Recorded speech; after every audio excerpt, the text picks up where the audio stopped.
शांति। Good morning. 23 मई 2021 प्रातः मुरली अव्यक्त बाप दादा, रिवाइज डेट 6/1/88। अव्यक्त महावाक्य का सार, दिल के ज्ञानी तथा स्नेही बनो और लीकेज को बंद करो। आज स्नेह के सागर बाप दादा अपने स्नेही बच्चों से मिलने के लिए आए हैं। यह रूहानी स्नेह, परमात्म स्नेह, निस्वार्थ सच्चा स्नेह है। सच्चे दिल का स्नेह आप सर्व आत्माओं को सारा कल्प स्नेही बना देता है, क्योंकि परमात्म स्नेह, आत्मिक स्नेह, अविनाशी स्नेह, यह रूहानी स्नेह ब्राह्मण जीवन का फाउंडेशन है। रूहानी स्नेह का अनुभव नहीं तो ब्राह्मण जीवन का सच्चा आनंद नहीं। परमात्म स्नेह कैसी भी पतित आत्मा को परिवर्तन करने का चुंबक है, परिवर्तन होने का सहज साधन है। स्नेह अधिकारी बनाने का, रूहानी नशे का अनुभव कराने का आधार है। स्नेह है तो रमणीक ब्राह्मण जीवन है। स्नेह नहीं तो ब्राह्मण जीवन सुखी है, मेहनत वाली है। परमात्म स्नेह दिल का स्नेह है। लौकिक स्नेह दिल का टुकड़ा टुकड़ा कर देता है, क्योंकि बंट जाता है।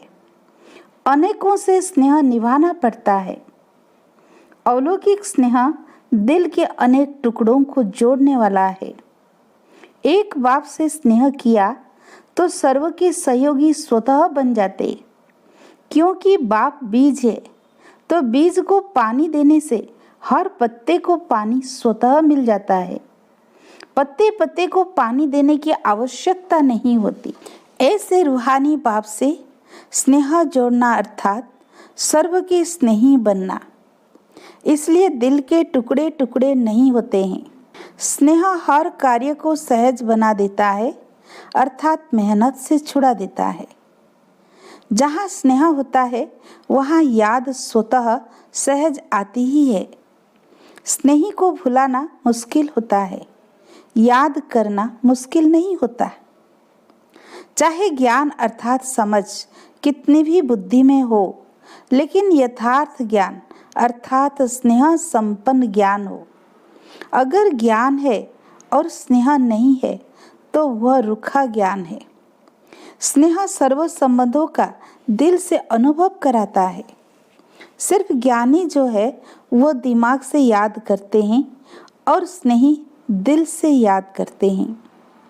दिमाग से याद करने वालों को याद में, सेवा में, धारणा में मेहनत करनी पड़ती है। वह मेहनत का फल खाते हैं और वह मोहब्बत का फल खाते हैं। जहाँ स्नेह नहीं, दिमागी ज्ञान है, तो ज्ञान की बातों में भी क्यों, क्या, कैसे दिमाग लड़ता रहेगा और लड़ाई लगती रहेगी अपने आप से। व्यर्थ संकल्प ज़्यादा चलेंगे। जहाँ क्यों क्यों होगी वहाँ क्यों की क्यों होगी। और जहाँ स्नेह है वहाँ युद्ध नहीं लेकिन लवलीन है, समाया हुआ है। जिससे दिल का स्नेह होता है तो स्नेह की बात में क्यों, क्या नहीं उठता है। जैसे परवाना समा के स्नेह में क्यों, क्या नहीं करता, नछावर हो जाता है। वैसे परमात्म स्नेही आत्माएं स्नेह में समाई हुई रहती है। कई बच्चे बाप से रूहान करते यह कंप्लेन करते हैं कि ज्ञान तो बुद्धि में है, ब्राह्मण भी बन गए, आत्मा को भी जान गए, बाप को भी पूरे पहचान से जान गए, संबंधों का भी पता है, चक्र का भी ज्ञान है, रचयिता और रचना का भी सारा ज्ञान है, फिर भी याद सहज क्यों नहीं होती। आनंद का व शक्ति का, शांति का सदा अनुभव क्यों नहीं होता है। मेहनत से क्यों याद आती, निरंतर क्यों नहीं याद रहती, बार बार याद भूलती क्यों। इसका कारण क्योंकि ज्ञान दिमाग तक है। ज्ञान के साथ साथ दिल का स्नेह कम है, दिमागी स्नेह है। मैं बच्चा हूँ, वह बाप है, दाता है, विधाता है, दिमागी ज्ञान है। लेकिन यही ज्ञान जब दिल में समा जाता है तो स्नेह की निशानी क्या दिखाते हैं? दिल। तो ज्ञान और स्नेह कंबाइंड हो जाता है। ज्ञान बीज है लेकिन पानी स्नेह है। अगर बीज को पानी नहीं मिलेगा तो फल नहीं देगा।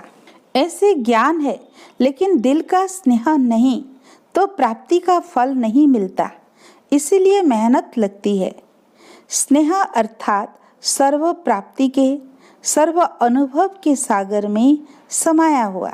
जैसे लौकिक दुनिया में भी देखो, स्नेह की छोटी सी गिफ्ट कितनी प्राप्ति का अनुभव कराती है।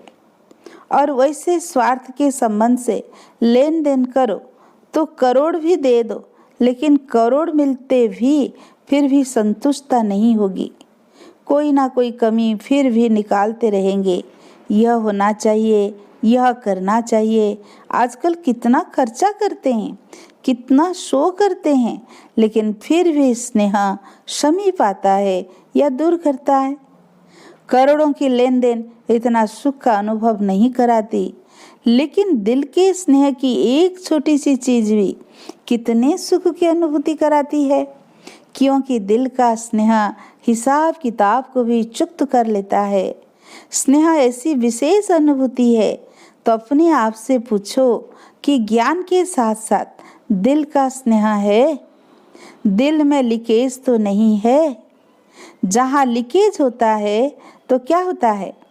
अगर एक बाप के सिवाय और किसी से संकल्प मात्र भी स्नेह है, चाहे व्यक्ति से, चाहे वैभव से, व्यक्ति के भी, चाहे शरीर से स्नेह हो, चाहे उनकी विशेषता से हो, हद की प्राप्ति के आधार से हो, लेकिन विशेषता देने वाला कौन? प्राप्ति कराने वाला कौन?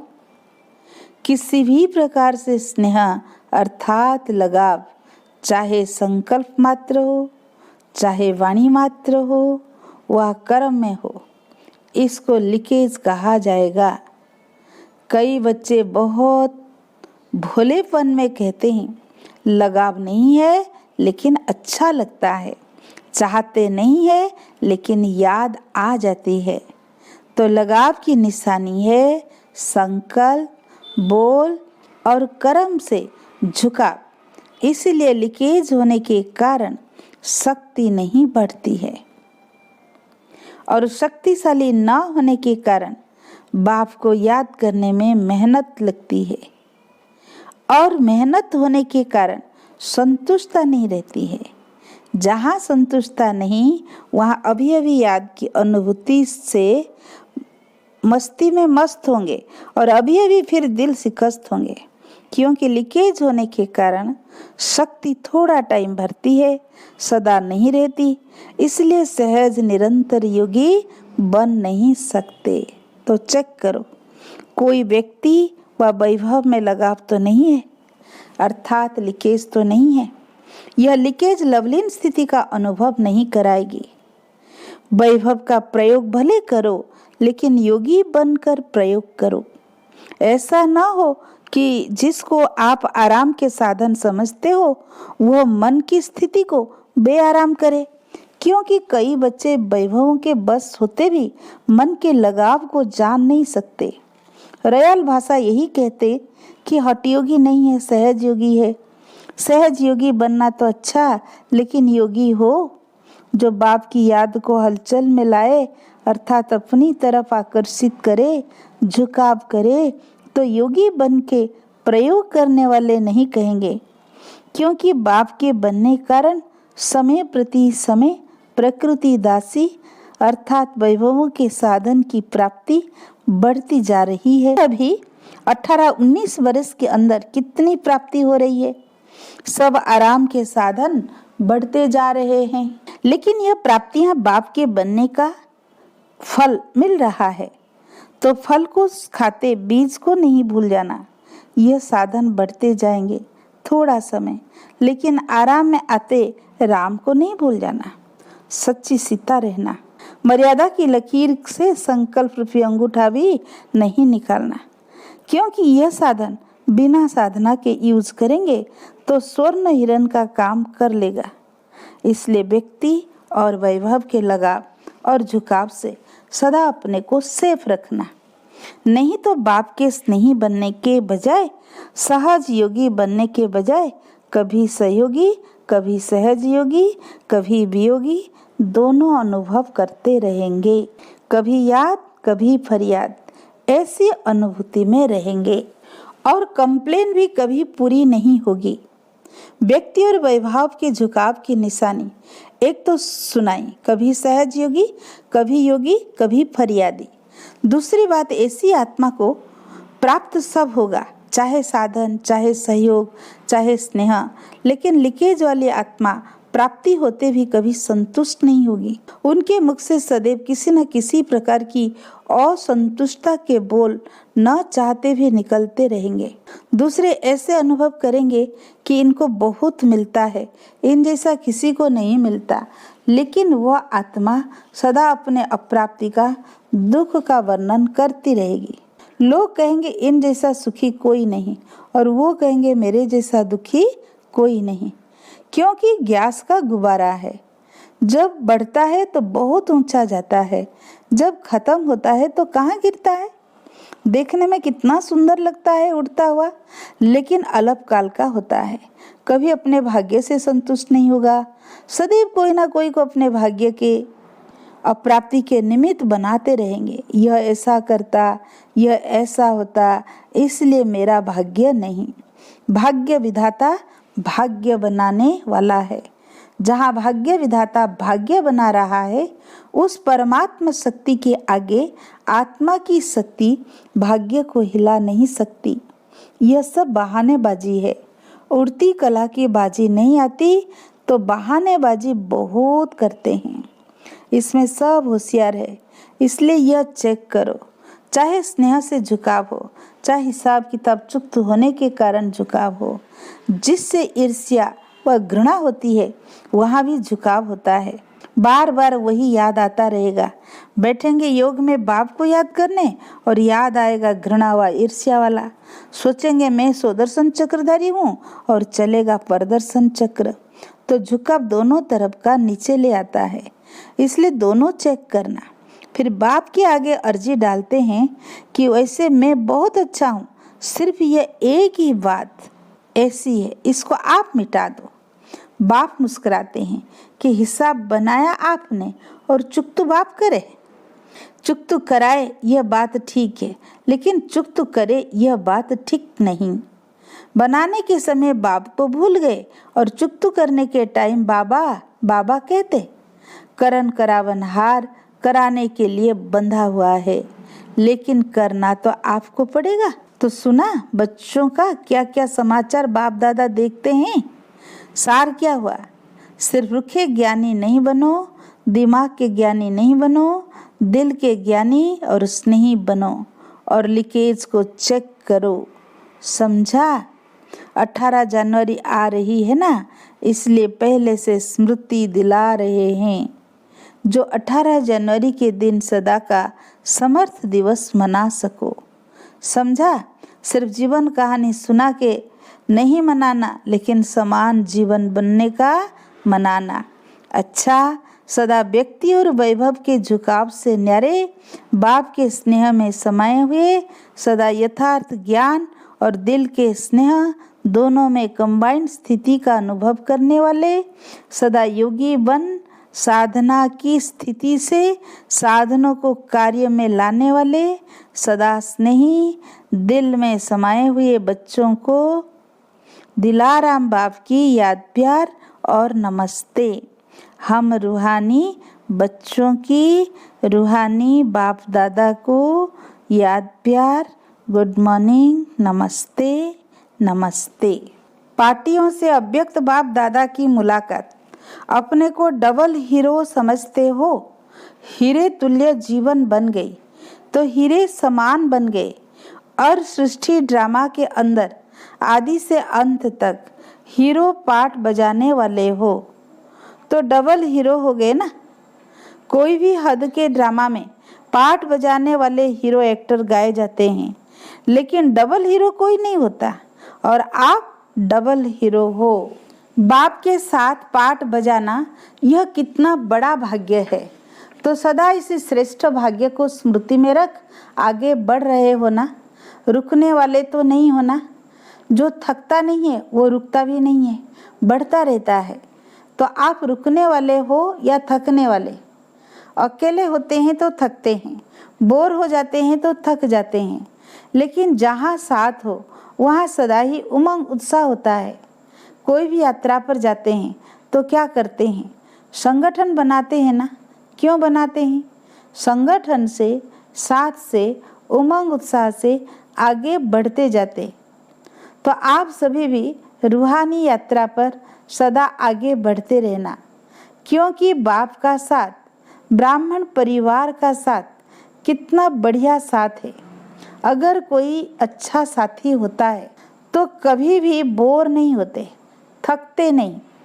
तो सदा आगे बढ़ने वाले सदा ही हर्षित रहते हैं, सदा खुशी में नाचते रहते हैं। तो वृद्धि को पाते रहते हो ना। वृद्धि को प्राप्त होना ही है, क्योंकि जहाँ भी जिस कोने में बिछड़े हुए बच्चे हैं वहाँ वह आत्माएं समीप आनी ही है। इसलिए सेवा में भी वृद्धि होती रहती है। कितना भी चाहो शांत करके बैठ जाए, बैठ नहीं सकते। सेवा बैठने नहीं देगी, आगे बढ़ाएगी, क्योंकि जो आत्माएं बाप की थी वह बाप की फिर से बननी है। अच्छा, मुख्य भाइयों से अव्यक्त बाप दादा की मुलाकात। पांडव सोचते हैं कि शक्तियों को चांस अच्छा मिलता है, दादियाँ बनना अच्छा है, लेकिन पांडव अगर प्लानिंग बुद्धि नहीं हो तो शक्तियाँ क्या करेगी? अंतिम जन्म में भी पांडव बनना कम भाग्य नहीं है, क्योंकि पांडवों की विशेषता तो ब्रह्मा बाप के साथ ही है। तो पांडव कम नहीं, पांडवों के बिना शक्तियाँ नहीं, शक्तियों के बिना पांडव नहीं। चतुर्भुज की दो भुजा वह है, दो भुजा वह है। इसीलिए पांडवों की विशेषता अपनी निमित्त सेवा इन्हों को मिली हुई है, इसलिए यह करती है। बाकी सदा पांडवों के लिए शक्तियों को और शक्तियों के लिए पांडवों को स्नेह है, रिगार्ड है और सदा रहेगा। शक्तियाँ पांडवों को आगे रखती है, इसमें ही सफलता है, और पांडव शक्तियों को आगे रखते, इसमें ही सफलता है। पहले आपका पाठ दोनों को पक्का है। पहले आप कहते खुद भी पहले आप हो जाएंगे। बाप बीच में है तो झगड़ा है ही नहीं। पांडवों को बुद्धि का वरदान अच्छा मिला हुआ है।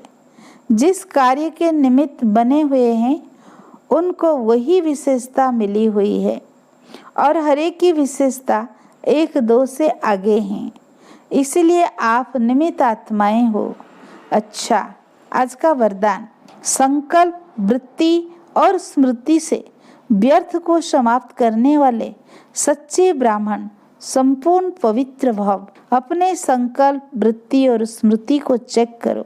ऐसे नहीं कुछ गलत हो गया, पश्चाताप कर लिया, माफी मांग ली, छुट्टी हो गई। कितना भी कोई माफी ले, लेकिन जो पाप व व्यर्थ कर्म हुआ उसका निशान नहीं मिटता, रजिस्टर साफ स्वच्छ नहीं होता।